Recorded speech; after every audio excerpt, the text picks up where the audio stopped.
Hey guys, स्वागत है आप सभी का आपके अपने चैनल अपनी पाठशाला पर। और इस सेशन में हम कवर करने वाले हैं एसएससी 2020 के लिए साइंस के इंपॉर्टेंट क्वेश्चन, जिसका आज हम सेट नंबर 14 डिस्कस करेंगे।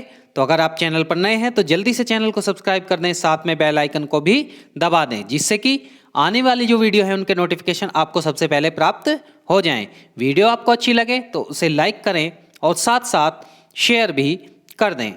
वीडियो शुरू करने से पहले कल एक मिस्टेक हो गई थी क्वेश्चन में, तो वो आप लोग एक बार करेक्ट कर लेंगे। तो कल जो है एक क्वेश्चन में ब्लीचिंग पाउडर का जो रासायनिक नाम है वो मैंने कैल्शियम हाइपोक्लोराइड बता दिया था, तो आप लोग सही कर लेंगे एक बार, कैल्शियम ऑक्सीक्लोराइड उसको आप लोग कर लेंगे। तो शुरू करते हैं पहले क्वेश्चन के साथ। तो पहला क्वेश्चन है कि मानव शरीर के किस अंग का वजन लगभग 1.4 किलोग्राम होता है, यानी 1400 ग्राम होता है, और प्रति मिनट 0.85 लीटर रक्त इसमें से होकर गुजरता है। आपके ऑप्शंस हैं, पहला ऑप्शन है हृदय हार्ट, दूसरा मस्तिष्क यानी माइंड, तीसरा गुर्दा यानी किडनी, और चौथा फेफड़ा यानी लंग्स। तो हमको बताना है कि ऐसा कौन सा अंग है जिसका 1.4 किलोग्राम वजन होता है और 0.85 लीटर जो है इसमें रक्त होकर प्रति मिनट गुजरता है। तो इसका सही आंसर है मस्तिष्क। मस्तिष्क जो है उसका वजन लगभग कितना होता है, 1.4 किलोग्राम यानी 1400 ग्राम होता है। तो अब आप लोग कॉपी पेन उठा लीजिए, जैसे कि मैं हर वीडियो में करता हूँ, एक्स्ट्रा नॉलेज भी आपको मिलेगी।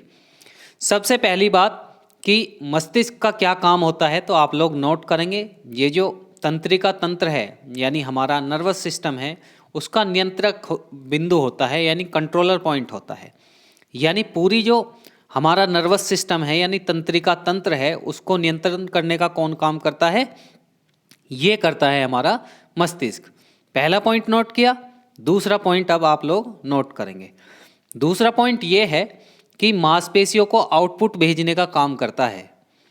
मांसपेशियों को आउटपुट भेजने का काम करता है, यानी आउटपुट सिग्नल्स जो हैं वो भेजने का काम करता है।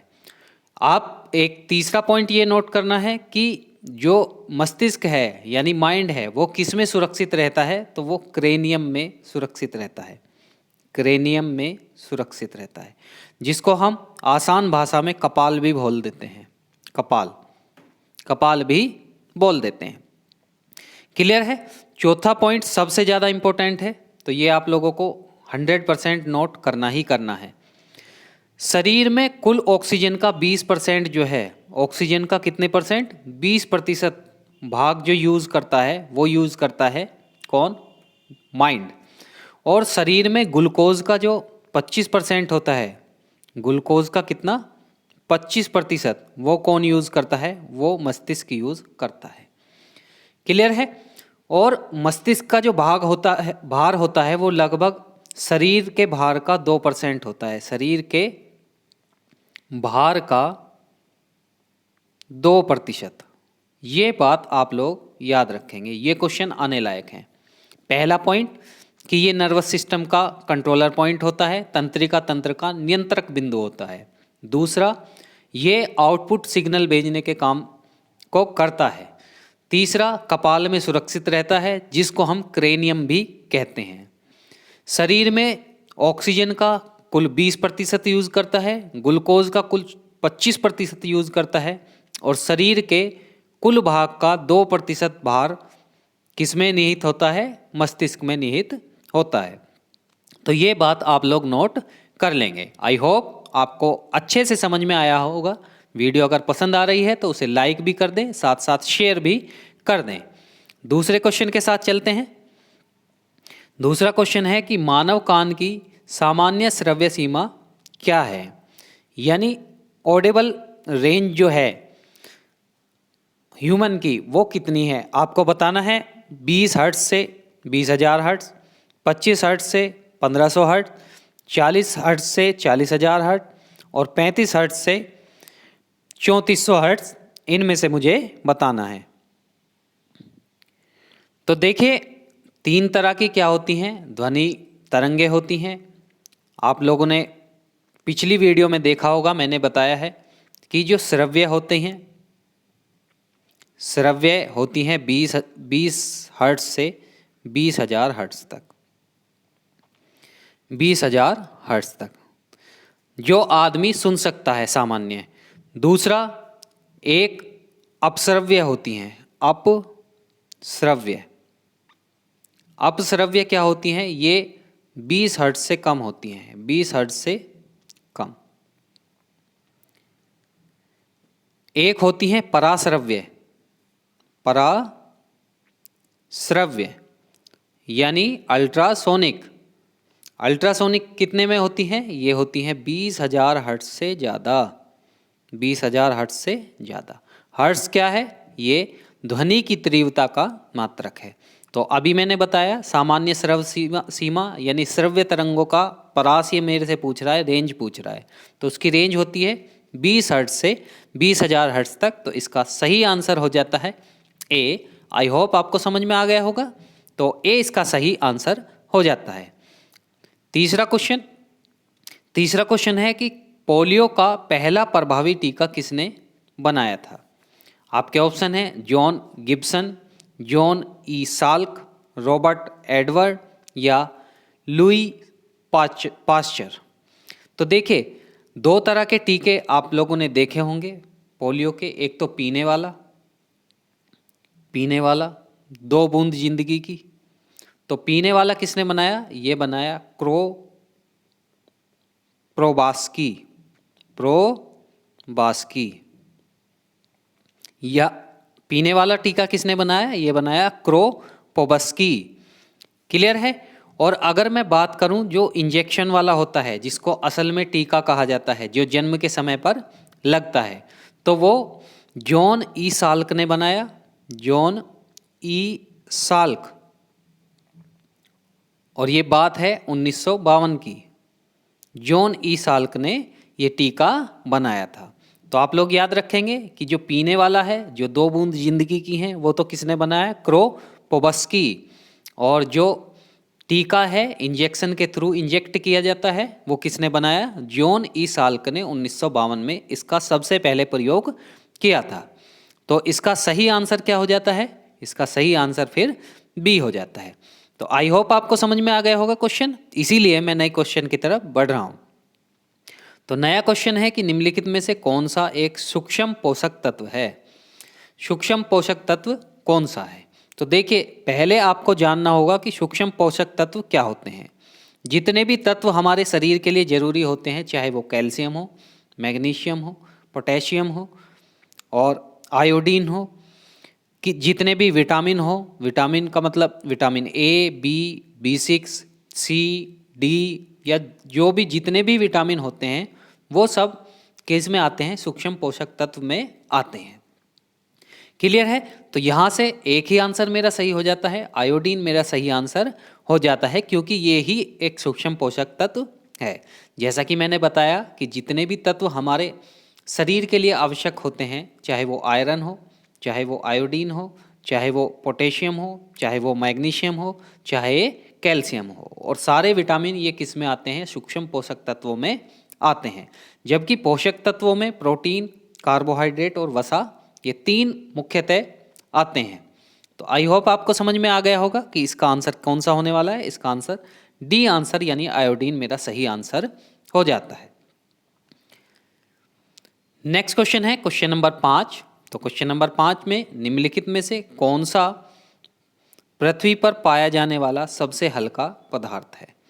यानी इन 4 ऑप्शंस में से मुझे बताना है कि पृथ्वी पर सबसे कम घनत्व वाला तत्व कौन सा है।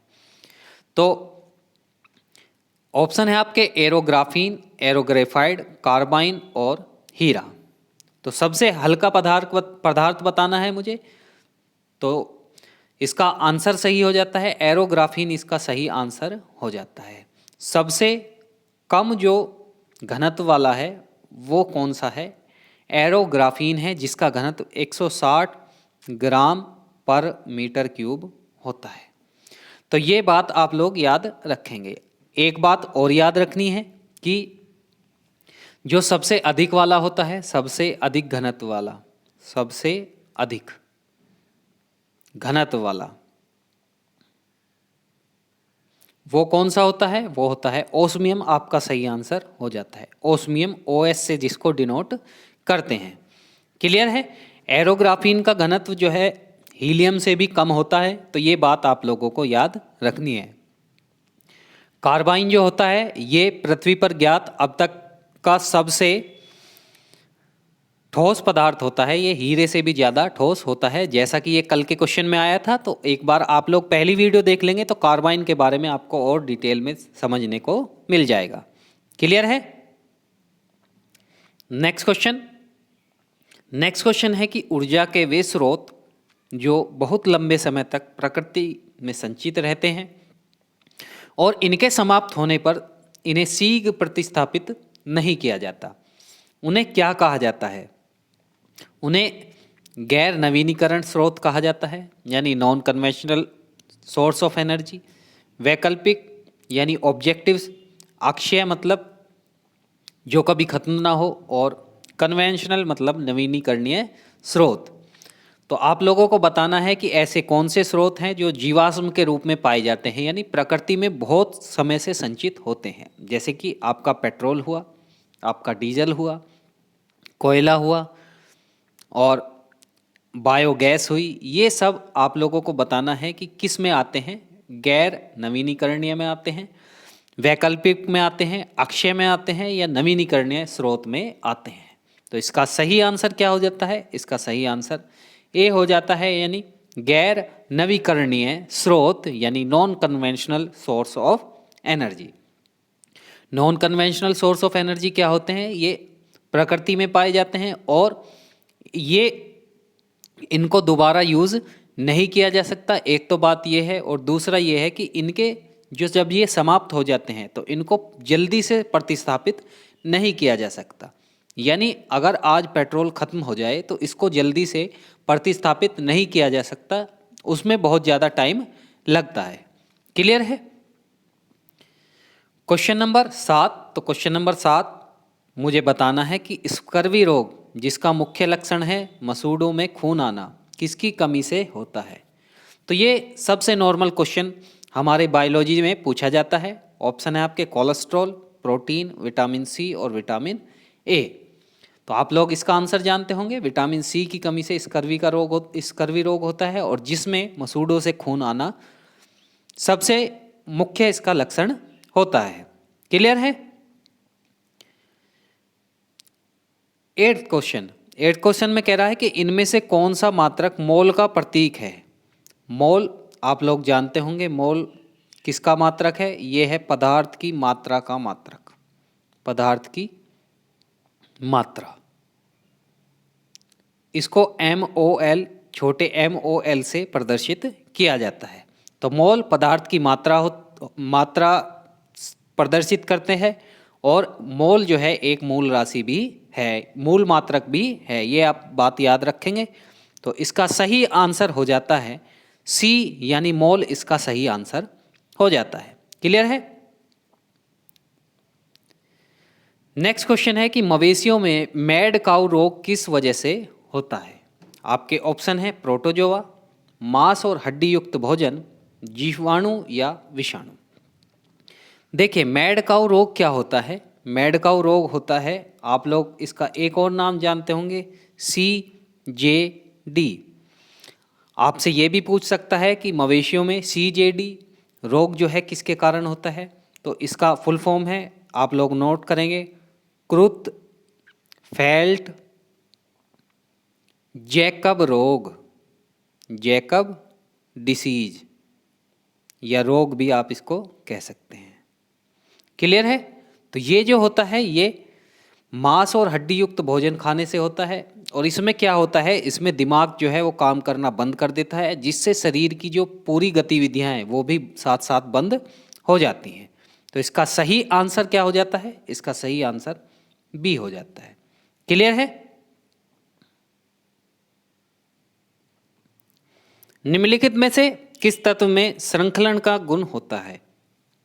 यानी ऐसा कौन सा तत्व है जो लंबी लंबी श्रृंखलाएं बनाता है? Uranium, carbon, helium, hydrogen. तो आपने देखा होगा कि कार्बन के अधिक तत्व पाए जाते हैं विश्व, इस ब्रह्मांड में सबसे अधिक तत्व किसके पाए जाते हैं? कार्बन के पाए जाते हैं। पृथ्वी पर तो पाए ही जाते हैं। उसका मेन कारण है कि कार्बन में श्रृंखला बनाने की बहुत ज़्यादा क्षमता होती है, ये लंबी लंबी श्रृंखला भी बना लेता है। क्लियर है?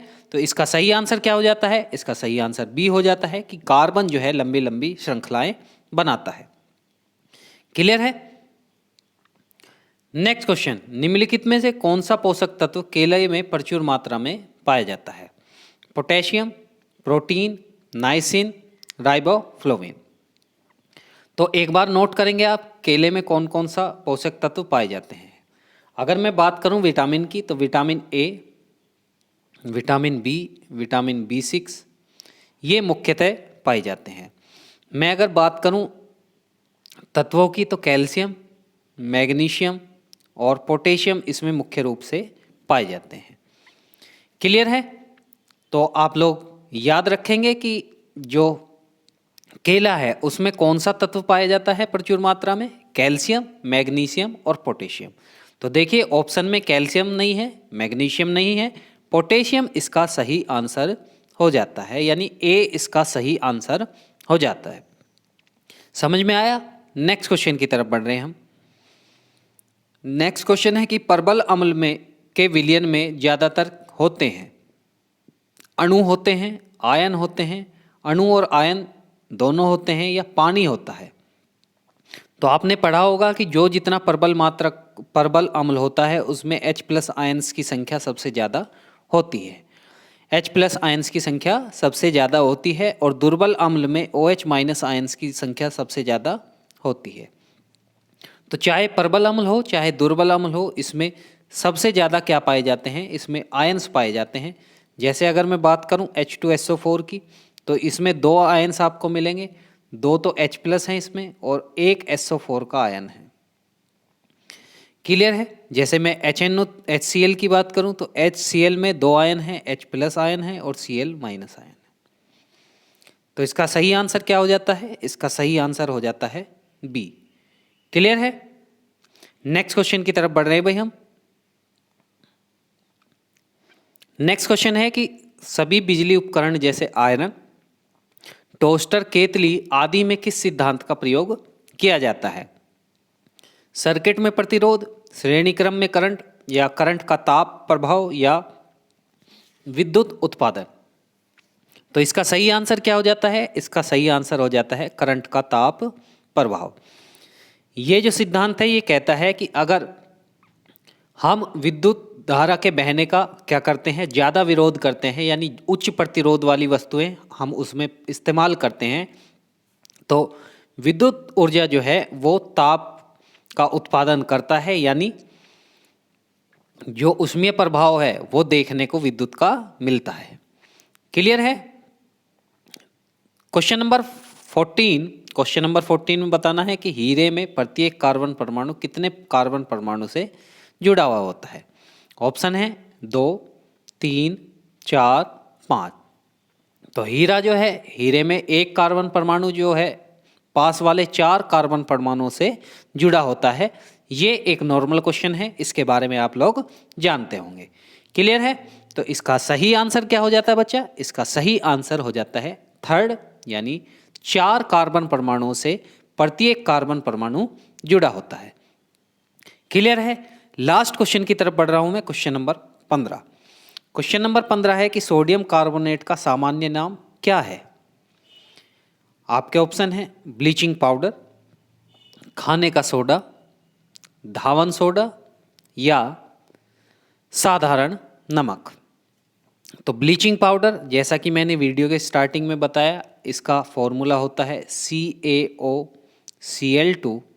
और इसका जो रासायनिक नाम होता है वो होता है कैल्शियम ऑक्सी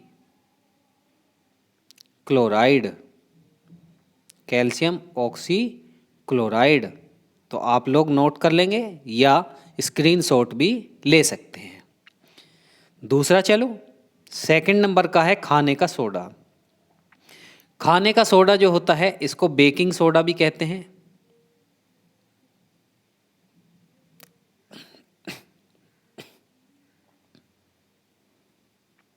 इसका फॉर्मूला होता है NaHCO3 और रासायनिक नाम सोडियम बाई कार्बोनेट। क्लियर है? तो इसका भी नोट करेंगे आप लोग। तीसरा है आपका धावन सोडा, जिसको हम बेकिंग सोडा भी, जिसको हम वॉशिंग सोडा भी कहते हैं, वॉशिंग सोडा। Na2CO3 इसका फॉर्मूला होता है और सोडियम कार्बोनेट इसका नाम होता है, सोडियम कार्बोनेट। क्लियर है? तो इसका सही आंसर क्या हो जाता है? इसका सही आंसर सी हो जाता है। साधारण नमक NaCl आप लोग जानते होंगे, सोडियम क्लोराइड इसका नाम होता है। क्लियर है? तो सोडियम कार्बोनेट क्या होता है? धावन सोडा होता है, जबकि खाने का सोडा सोडियम बाई कार्बोनेट यानी NaHCO3 इसका होता है। तो ये वीडियो यहीं तक थी। वीडियो आपको कैसी लगी कमेंट बॉक्स में मुझे ज़रूर बताएं। वीडियो अगर आपको अच्छी लगे तो उसे लाइक करें, शेयर करें और चैनल को दूसरों से भी सब्सक्राइब कराएं और अपने घरों में रहें, सुरक्षित रहें। इन्हीं शब्दों के साथ मैं आपसे विदा लेता हूं। मुलाकात होगी एक और नए सेशन के साथ, जिसमें हम नए 15 क्वेश्चन के बारे में डिटेल एनालिसिस कर रहे होंगे। तो तब तक के लिए बहुत बहुत धन्यवाद आपका।